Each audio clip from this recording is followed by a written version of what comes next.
All right, you got same matchup that you had just, less than 2 weeks ago. How do you mentally approach this?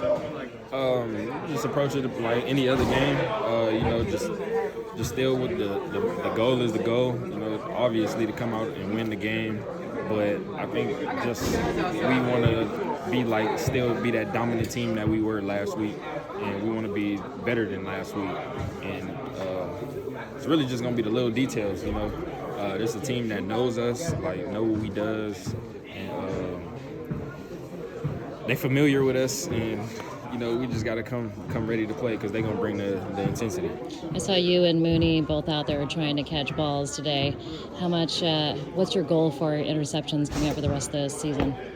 My goal was 6, but if I was to get more, I'd be happy too. How much has he changed throughout this course of the season? I mean, he's leading the league in pass breakups.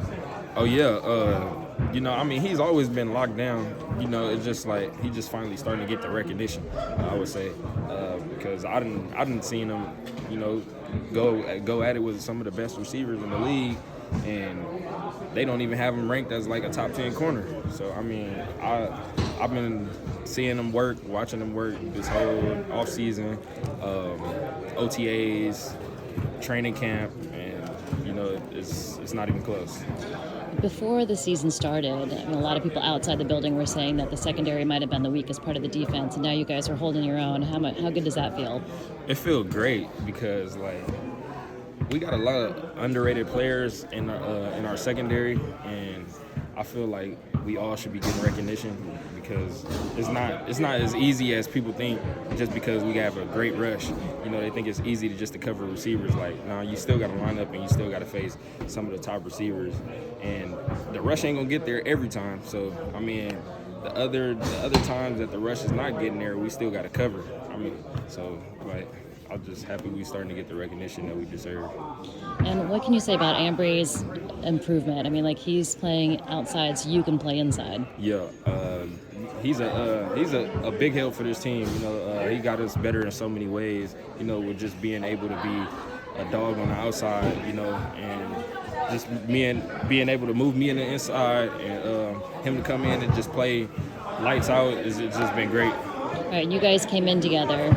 Take me back from where you guys were when you came in as rookies to where you are now. Well, we already knew each other as rookies because we played on the Army Bowl. We played on the Army Bowl, the opening together, on the same team. So we already was familiar with each other. So once we got drafted, and then we had did meetings with our position coach, and then after that we exchanged numbers, and then we just got closer. So when we got here, we already knew each other, and we just stuck by each other's side every day. And you're still as close? Oh yeah, for sure. Mm-hmm. And talk about where you are now. The both of you. Now, and I feel like we didn't progress so much as players. We dealt with the bad, the good. They gonna love you at one moment when you're up, and they gonna hate you when you're down. It was at a point in time where we was both inactive together, and we just dealing with it, just keeping our head down, and we just kept working and never flinched. How much did you guys lean on each other during that? Big. It was big. We was probably at that time we probably was just staying at each other's house. We used to go home together, watch film together, study together. It was so that's why I'm every time we make a play, I'm happy for him. And every time I make a play, he happy for me. So we already knew the struggle, and we know what we've been through. You guys enjoying finally being on the field together at the same time? Oh yeah. We didn't talked about this for so long, and it finally happened to where we rolling, and we on a great team, got great players around us, and it's just second to none. Thanks, Sam. Thank you.